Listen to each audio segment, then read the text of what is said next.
வாழைப்பூ பொரியல் எப்படி பண்ணலாம் வாங்க பார்க்கலாம். ஒரு வாழைப்பூ க்ளீன் பண்ணி வச்சுருக்கேன்.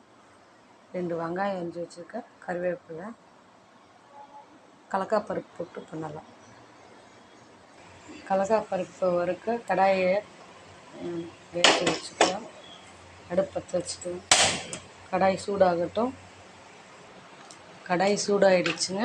இப்போ கடலைப்பருப்பு போட்டுக்கலாம். எனக்கு தேவையான கடலைப்பருப்பு போட்டுக்கலாம்.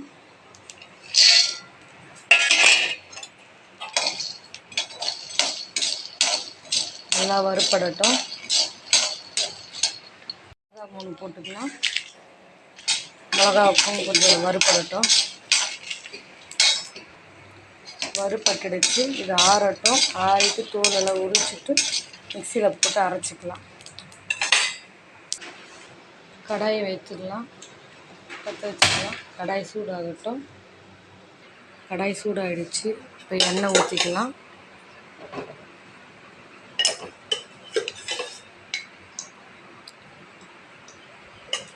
ரெண்டு கரண்டி எண்ணெய் ஊற்றிருக்கேன். கடுகு போட்டுக்கலாம். எண்ணெய் காஞ்சிருச்சு. கடுகு போட்டுக்கலாம்.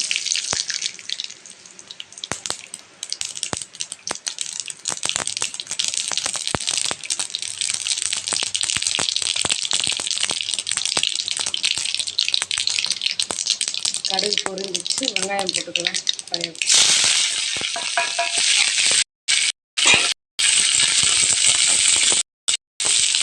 நல்லா வதங்கிட்டோம்.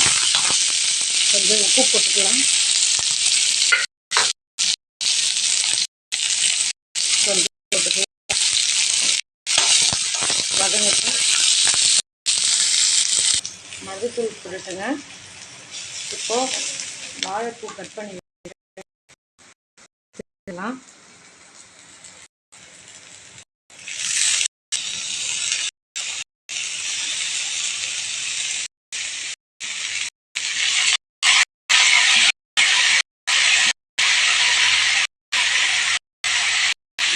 நல்லா வதங்கட்டும். வாழைப்பூ நல்லா வதங்கிடுச்சு. ஒரு டம்ளர் ஊற்றிக்கலாம்.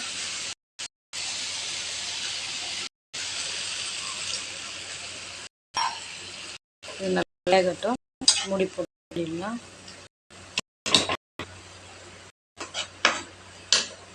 மூடி போட்டு மூடலாம். நல்லா வேகட்டும். கடலைப்பருப்பு தோல் உரித்து எடுத்துகிட்டு வந்துட்டேன். 2 மிளகா கடலைப்பருப்பு மிக்சியில் அரைச்சின்னு வந்துடலாம். பூண்டு 2 பல்லு போட்டுக்கலாம்.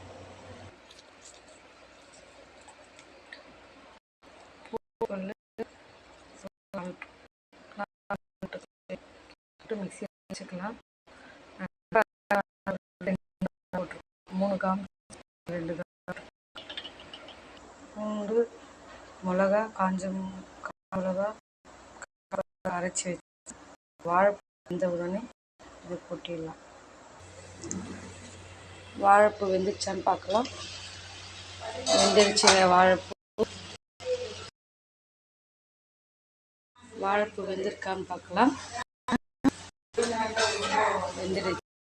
இப்போ கடலைப்பருப்பு போட்டுக்கலாம். வச்சுருக்கேன். இதை சேர்த்துக்கலாம். கலந்து விட்டு அவ்வளோதான்.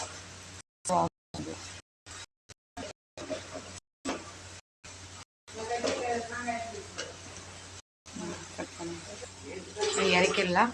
அவ்வளோதாங்க. சாப்பிட்றதுக்கு இது பார்க்கலாம்.